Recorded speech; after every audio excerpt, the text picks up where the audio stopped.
First of the melee. Now what we've got to do is basically, this is the wall, and as you can see there's some like lumps where people haven't really painted very well before. What to do? Well, what we do, we've got to obviously sand this one off, and if we've got any divots, there's a divot, you see, and there's another divot here. So we're going to fill the divots as well. So you sand the bumps off, and you fill the holes, basically fill up the hole, and then after you've filled it, let it dry, and then give it another sand off. That's what we're going to do. So I'm just going to give this bit of sand off.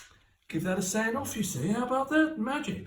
So yes, it's a bit of a boring job really, and what you need to do really is when you're rubbing something down is pretend you're rubbing something that you'd like to rub, and then the day goes a lot faster. So where's the divot? We've got to find ourselves a divot to fill. Right, these divots here. And you see, marvellous. Is there another divot? There's another divot. And there, look, filling up the divot. So we're going to basically go over the whole wall and fill up all the holes, and then we'll probably give it another light sanding afterwards. Now this is the woodwork of the room. You see, this is the door. I don't know if you can see that. Now what you want to do is you need to sand it. You see, you need to sand it, and what you need to, I'd rub your hand over it first to see if you can find any blemishes on it that need sanding off really. But all you need to do, if the paintwork is fairly good, not flaking, you can just and what you're actually doing is you're creating a key. Now it's not a key of a door, it's a key for the paint to adhere to, you see. So you're scratching this paintwork as long as it's good. You're scratching it, and the other paint, when you paint over it, will actually go into the scratches and actually key onto the door. It'll like stick to it better. So that's what you're doing. If you didn't sand it, then you'd probably all peel off, you see. So that's what you do. You scratch it. You're basically scratching the surface so that the other paint will go onto the scratches and hold on. It's a bit like climbing up a climbing wall. What you've got to do, you see, you've got to unscrew it, and if you unscrew it, let's just do a bit of unscrewing action here. Not very good at this. Doing some unscrewing. That's what carpenters like doing best, is screwing. Yes. So basically, I don't know if you can see it. Now we've got this gap now between the door, the paintwork, and the actual handle. And if you look at the handle, you can see where someone's painted before, and they haven't removed the handle, so they've got paint on the actual surface of the handle, which actually needs all cleaning off. I don't know if you can see that. You should clean it off, because otherwise they might think that you painted it. You see. So clean off the paint, you see, like that. The devil's in the detail, you see, the devil's in the detail. So now you can actually paint behind the handle, and you won't get any paint on the handle because you won't. So this is the handle's called door furniture, you see. So you take your door furniture off. You can take it right off if you want, and paint behind it's probably the best. So there you go. That's what you need to do with your woodwork, is give it a good scratching. Yeah, good bit of scratching action. So there you go. Now what we've got to do is we've got to stir this paint up. You see, we've got to give it a bit of stick because it's really thick. Telling paint that it's thick, it stirs it up. You see, there you are. You're a thick bit of paint. You are. Now this paint, you see, is far too thick. We've even put some tape around the skirting board here, and then put your dust sheet over like that, so you don't get any mess. But anyway, so this is what you do. You've got to stir it. See how thick this is. Look, and that's far too thick for painting. So what we need to do, we've got to add some water to it. But first of all, I've been stirring this for about 2 or 3 minutes, stirring it up, telling how thick it is. You know, it's probably got an IQ of below 80, I would think. So we're going to just show you. If you just leave this like so, If you look how long this takes before it becomes flat like this, it hasn't settled in, it's above the surface, and that's how you can tell it's far too thick. You see, it should a couple of seconds and then should go flat, really. That's what you're looking for. Right, now I don't know if you can see this now. I've added some bit of water with it, you see, and if you look at the lines in it now, they basically dissolve straight into the paint. Oh, right, and you can see this is a bit more like it. Now this is probably about right for painting. You don't want it too thin if you're rolling, otherwise it just sprays everywhere. If it's going on new plaster, then I would say that you need to water it. You need to water it down to about sort of the consistency of milk, you see, if it's on new plaster. But because we're on an existing painted surface, then we just need to have it so that it flows and it covers what we're painting over. So there you go. So the next one we're going to be on the wall. So I'll see you in a minute. Now I know you're not going to actually believe this, but I've actually strapped the camera to my helmet. No, not that helmet. I've borrowed a helmet off of a builder's helmet off of Benjamin, you see. So and I've strapped it to my helmet, yes, and so hopefully you can see this. So you dip your paintbrush into the paint, you see, and how much paint you put on it, you see. How do you know how much paint?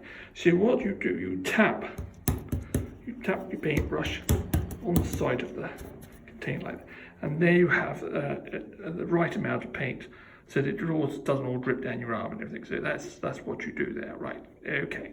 Ceiling and the wall, you see this. The wall is green and the ceiling is ceiling's white. So what you do, you paint the ceiling first, you see, because otherwise, if you paint the walls first, then when you paint the ceiling, you'll get paint all over the walls. So it's common sense, you see, common sense. But it's like they say, common sense isn't very common. So you get your paintbrush, you see, and you go around the edge first. You go round the edge. Now, I know what you're saying. You're saying, Barrett, you're getting it all over the green, you see. You're getting it all over the green. But it doesn't matter, you see. It doesn't really matter at this stage. You see, that's what you do. And you go all the way around the perimeter of the room like that, you see. And so you go all around the perimeter, and then of course when you go do the green, and you would cut in carefully, like so, with the green against the ceiling, you see. So that's what you do. So you put a couple of coats on the ceiling and get that finished first, you see. So that's what we're going to do. We're going to go around all the edge and paint it all the way round. And then the main part of the ceiling, this part here, we're actually going to get the roller. So that's going to be the next part. So you can actually paint the whole wall with the paintbrush, and it does actually make a better finish if you do it right. Now, what you need to do is always keep if you decide to paint a bit of wall, is paint the whole wall, you see. Don't just stop halfway through, you see. And what you need to do is, if you finish your strokes in a sort of moon action, you see, like that, and then that's what Ben says is very good. Now, what I've done, I've cut in, you see, now I've cut in with white on the green. So what you do, you dip your paint in the paintbrush, and what you do is put your paintbrush on there, you see, and you brush it up and down, you see, like this, and then you brush it from side to side, like this, you see, corner to corner, like this. That's how you spread it out. And then you just finish off with a circular action. You see, this is with emulsion paint. If you was doing gloss, it would you'd finish it up and down, you see. So, and again, like this, up and down, side to side. There we go. Corner to corner, like that, and then circular like that. Now you keep going, you do the whole wall, don't stop, just do the whole wall right the way down, obviously start from the top and go right the way down to the bottom. Right, what we're doing now, we're going to load the roller up with paint. See, so dip it in the tray and roll it up. Roll that up the side, you see, and get a nice even spread of of white paint on the old rollers, like so. Then we go up the wall. This is it, up the top here, and we just, there we go. So we want to go in just below there. You see, and then start spreading it up and down. Can we get in there? Let's see what we're doing. There we go. Keep spreading it. What you don't want is any tram lines. Let's see if you see any lines in it. Try and roll them out. You see. Let's try and get it in focus. Here we go. Whoops. There we go. So that's the area that we've just done with that rock. So basically what you want to do really is imagine that your wall has got squares on it and you're filling in the squares. And so work from one side across and then back up to the top. There we go. Yeah. See that? That's it. Get it on there, Baron. Get it on there, boy. Yes. Getting the painting done. Well done, Baron. Didn't think you'd be doing this today anyway. Well done. Also got a bit of paint.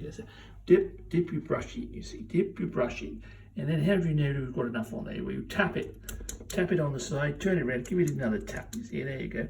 And then what you've done actually is apparently you've loaded your paintbrush. That's what you've done, it's like loading a gun. There you go. You load your paintbrush up, there you are, and then you get it up to the top of the door, you see. And you go about here somewhere, see. And you go up and down a bit, you see. Like this, you start spreading it out, and then you go from side to side. You see, going up to the edges, you see, side to side. There we go. Depending on how much you've got on your brush.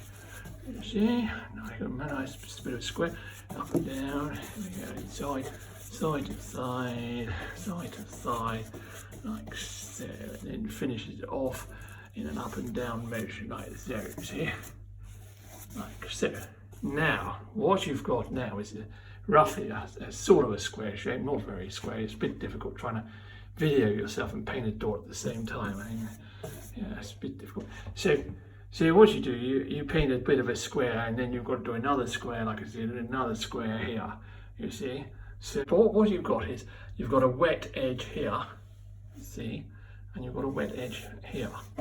You see. So you've got to keep your edges wet. Don't let them dry out. So get a bit more paint, dip your brush in, give it a tap, give it another tap, like so. Yep, we go again, and we're coming, this is where the last square, so we're coming about here somewhere, you see, up and down, you see, there we go. And then side to side, like so. Look at that, isn't that good? Up, side, crossways. Cross the other way, like so, and then up and down, like so, you see. And you really want to connect those two lots together, you see. Like so, always make sure your door's been well sanded down. Now what we're using actually here is an acrylic paint, you see, an acrylic, yes, which is the water-based, you see, and that makes it a bit easier because you can what can you do? You can wash your brush out in water, you see. So that's a good thing, washing your brush out in water. And also because it's acrylic, when you have oil-based undercoat and gloss that you put on a door, they tend to go yellow. The paint, after a while, with the ultraviolet light, will actually go a sort of yellowy colour. And then if you have a little, if you damage the door in any way, if someone comes along and kicks it or something, and chips the paint, if you put some more gloss on it, it shows up white against the yellow, you see. Now the good thing about acrylic is it always basically stays white. The only thing is that we're using a gloss, so we're going to put a gloss on here. The gloss tends to lose its shine more than the oil base, so just thought I'd tell you. And then we're going underneath now, we're going underneath the first row. See that? Look at that. Moving a bit from side to side like so. It's a bit difficult with the old trying to video at the same time. And then we'll go corner, like so, corner. Now this, what we're actually painting here, well, I know it's a door, yeah, of course it's a door, Baron. We're painting a door, Baron, yes we are. But what we're actually painting is a thing called a flush door. Yes, it's a flush door because basically it's just flush.